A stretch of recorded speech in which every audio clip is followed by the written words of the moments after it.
The air in the cabin grew heavier, tension creeping in like an invisible weight. Shaq sat still, his calm demeanor a stark contrast to the growing restlessness etched across the woman's face. Passengers nearby exchanged curious glances, sensing that something more significant was about to unfold. After a few seconds of standing there, the woman exhaled sharply through clenched teeth and turned on her heels. Her eyes scanned the cabin, searching for assistance. She quickly spotted a flight attendant standing at the far end of the aisle, preparing to close the cabin doors. With determined steps, she strode toward him, waving her hand urgently. "You! Come here immediately! We need to resolve this!" she called out, her voice cutting through the subdued atmosphere of the cabin. Shaq silently observed, his calm eyes following her movements. Internally, a flicker of annoyance surfaced.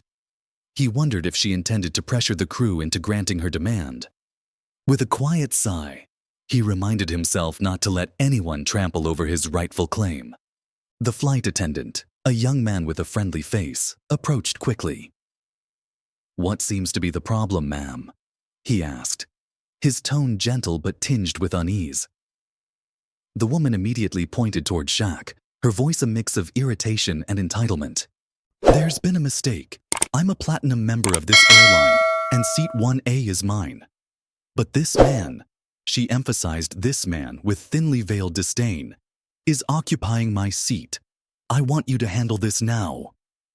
The flight attendant turned toward Shaq, his expression hesitant, as though caught between two individuals with considerable influence. "Sir, would you mind letting me take a look at your ticket? It might just be a small mix-up," he suggested, striving to keep his tone polite. Without a word, Shaq calmly reached into his jacket pocket and handed over his ticket. "No problem," he replied, his deep voice steady and confident. The attendant checked Shaq's ticket before turning to the woman with a professional yet firm request. "Ma'am, I'll also need to see your ticket to cross-check the seat assignments." The woman's earlier confidence began to waver as she retrieved her ticket from her blazer pocket. Her impatience was evident as she handed it to the attendant, her expression still assuming victory. But as the attendant examined her ticket, his brows furrowed slightly. "Ma'am, your ticket is for seat 3C, he stated, his voice calm yet clear. "That's still a first-class seat, but it's not seat 1A. For a moment, the cabin seemed frozen in time. A heavy silence descended as the woman stared at her ticket, then glared back at the attendant. Her voice rose, sharp and indignant. "That's impossible. I specifically requested seat 1A. This is a serious lack of professionalism. You need to fix this immediately. I'm not sitting in 3C, I belong in 1A, do you understand?" The flight attendant hesitated, clearly uneasy but striving to maintain professionalism. "I'm very sorry, ma'am, but this seat was reserved by Mr. O'Neill well in advance. We cannot reassign it without his consent." The air in the cabin grew heavier, a palpable tension settling in like an unwelcome guest. Shaq remained seated, his calm and composed demeanor starkly contrasting with the growing agitation on the woman's face. Around them, passengers exchanged curious glances, sensing that something more significant was brewing. The woman stood still for a few seconds, her breath audible as she exhaled sharply through clenched teeth. Then, with a deliberate turn, her sharp eyes swept across the cabin, searching for support. She quickly spotted a flight attendant standing at the end of the aisle, poised to close the cabin door. With determined, almost brisk steps, she strode toward him and waved her hand commandingly. "You! Over here now! We need to fix this!" she called out loudly, her voice cutting through the cabin's quiet hum. Shaq watched silently, his steady gaze following her every move. His calm exterior betrayed none of the slight irritation that had begun to stir within him. Internally, he wondered if she intended to pressure the flight crew into bending the rules for her. With a quiet sigh, he resolved to stand firm. No one, he thought, would trample over his rightful claim. The flight attendant, a young man with a friendly demeanor, approached quickly. "What seems to be the problem, ma'am?" he asked, his voice soft but tinged with a hint of apprehension. The woman wasted no time, pointing directly at Shaq as she spoke, her tone a blend of irritation and authority. "There's been a mistake here," she declared. "I'm a platinum member of this airline, and seat 1A is mine. But this man," she emphasized the word man with a disdainful edge, "is in my seat. I want you to handle this immediately." The flight attendant turned to Shaq, his eyes hesitant, as though caught in a tug-of-war between two influential individuals. "Sir, would you mind letting me take a look at your ticket? This might just be a small mix-up," he suggested, his tone polite and carefully measured. Shaq remained seated, calm as ever. Without a word, he reached into his jacket pocket, retrieved his ticket, and handed it to the attendant. "No problem," he said in his deep, steady voice, his tone firm yet unbothered. The flight attendant examined Shaq's ticket before turning back to the woman, now addressing her with a polite request. "Ma'am, may I also see your ticket so we can confirm the seat assignment?" The woman hesitated slightly. Her confidence, which had initially radiated with certainty, seemed to flicker for the first time. She reached into her blazer pocket, retrieving her ticket with a sharp, impatient motion, as though victory was still assured. Her expression, however, shifted when the attendant studied her ticket, his brow furrowing. "Ma'am," the attendant began, his voice calm and clear, "your ticket is for seat 3C. That's still a first-class seat, but it's not seat 1A. For a moment, the cabin seemed to freeze. A heavy silence enveloped the space as the woman stared at her ticket, then turned her sharp gaze back to the attendant. Her voice rose, cutting through the quiet with sharp indignation. "That's impossible. I specifically requested seat 1A. This is grossly unprofessional. You need to fix this immediately. I'm not sitting in 3C. I belong in 1A. Do you understand?" The flight attendant's hesitation was brief, his face betraying just a hint of unease. Yet, he maintained a professional tone as he responded, "I'm very sorry, ma'am, but this seat was reserved by Mr. O'Neill in advance. We cannot reassign it without his consent." The flight attendant's response was like pouring fuel on an already blazing fire. The woman inhaled sharply, her eyes flashing with anger. She turned to Shaq, her voice now carrying a challenging edge. "Can't you just switch seats with me?" she snapped. "You're tall enough. Wouldn't 3C be more comfortable for someone your size?" Shaq raised an eyebrow, the corner of his mouth curving into a small, subtle smile, one that held both surprise and disappointment. He responded calmly, his voice steady but firm. "Ma'am, I chose this seat because it accommodates my height. I booked it, paid for it, and I see no reason to give it up just because you feel you deserve it more." His words, simple yet resolute, hung in the air, causing the entire cabin to hold its collective breath. Passengers nearby exchanged wide-eyed glances, a mix of astonishment and admiration for Shaq's composed yet decisive handling of the situation. The woman, however, refused to back down. Instead, she turned back to the flight attendant, her tone now ice-cold and demanding. "I insist you contact your supervisor," she said sharply. "I will not accept any seat other than 1A." The flight attendant nodded slightly, his voice steady but deferential. "I'll bring the flight supervisor to assist you, ma'am." Shaq remained seated, quietly observing as an invisible wave of tension rippled through the cabin. He could feel it. Every eye was now on them. Internally, he acknowledged that this was far from over. Yet, he stayed calm, his quiet strength speaking volumes where words weren't needed. The woman stood in the aisle, clutching her ticket as if it were her lifeline, the last shred of hope she had to claim seat 1A. Around her, passengers exchanged glances, their expressions a mix of curiosity and disbelief. No one said a word, but the silence itself was heavy, like a collective witness to the unfolding drama. It felt as though the entire cabin was holding its breath, waiting for the next spark to ignite.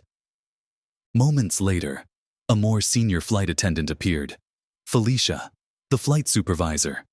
With a calm and professional demeanor, she strode into the cabin, her sharp eyes quickly taking in the scene.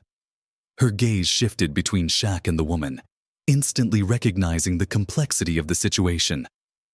Offering a warm but measured smile, she addressed the woman first, her tone polite yet firm. "Good evening, ma'am. I'm Felicia, the flight supervisor. I understand there's an issue with your seat. May I see your ticket, please?" Felicia asked, her voice soothing but carrying an undertone of authority. The woman handed over her ticket, her face tight with frustration. "I reserved seat 1A, she said, her voice laced with indignation. "This is clearly a mistake on your airline's part, and I expect you to fix it immediately. I won't sit anywhere else but here." Felicia carefully inspected the ticket, flipping it over as she checked the details. Then, turning toward Shaq with the same calm professionalism, she asked, "Sir, I apologize for the inconvenience, but may I take another look at your ticket for verification?" Shaq, his expression as composed as ever, reached into his jacket and handed her his ticket. "Here you go, ma'am," he said, his deep voice steady and unflustered.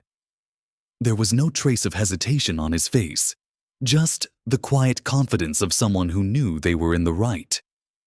Felicia studied Shaq's ticket before comparing it once more with the woman's. The cabin seemed to grow even quieter, the atmosphere thick with anticipation. A few passengers even stopped mid-motion, books forgotten, keyboards untouched, as all eyes turned toward the unfolding drama. Felicia took a deep breath, then lifted her head, her eyes reflecting a mix of professionalism and sympathy as she addressed the woman. "Ma'am, your ticket clearly states seat 3C. It's still in first class, and there's been no error in the system. Seat 1A has been reserved by Mr. O'Neill for quite some time." Felicia's words were like throwing gasoline on an already raging fire. The woman raised her eyebrows, her lips tightening before she spat out each word with cutting force, her voice sharp enough to slice through the cabin's tense silence. "Is this how you treat your premium customers? I am a platinum member. I paid for seat 1A, and I will not accept any other explanation." Felicia, still composed, responded with measured calm, though a flicker of tension passed through her eyes. "Ma'am, we sincerely apologize, but we cannot change seat assignments without the other passenger's consent. We hope you can understand and empathize with the situation." The woman let out a derisive laugh, her voice turning icy. "Understand? Empathize? I don't think so. Do you even know who I am? I have connections with the airline's upper management, and with one call, I could have this entire crew fired." Shaq remained silent, his calm gaze betraying only a hint of disapproval. He knew he could respond easily, but he chose to hold his ground with quiet dignity. For a brief moment, he caught Felicia's eyes flick toward him, a subtle but unmistakable plea for help, though unspoken. Still unsatisfied, the woman pulled out her phone and began to dial. Her voice rang out across the cabin, loud and deliberately unrestrained. "Hello? I'm on a flight, and there's a serious issue here. This crew is completely unprofessional. They don't seem to understand that I'm a VIP and deserve priority treatment." Shaq smiled faintly, a small but knowing expression that did not go unnoticed by the passengers nearby. It was a smile that conveyed not just amusement, but also quiet confidence. As the woman continued her tirade over the phone, Shaq calmly retrieved his own phone. With a deliberate motion, he composed and sent a message, his eyes now glinting with a mix of resolve and subtle authority, as if signaling his readiness to shift the balance of power. The woman's voice grew louder, her words dripping with entitlement and thinly veiled threats. Passengers around the cabin began to shift uneasily in their seats. Some exchanged glances, eyebrows raised in disbelief, while others shook their heads in silent disapproval. Yet Shaq sat quietly, gazing out the window with a contemplative air, seemingly unbothered by the commotion. The woman ended her call with a dramatic flourish, her parting words dripping with defiance. "Let's see who really has the power here." She shoved her phone into her bag with a sharp motion and turned to Felicia, her expression smug and self-assured. "We'll know soon enough. I've already contacted my connections at the airline. You'd better be ready." Felicia, maintaining her professionalism, nodded slightly, though her eyes betrayed a glimmer of worry.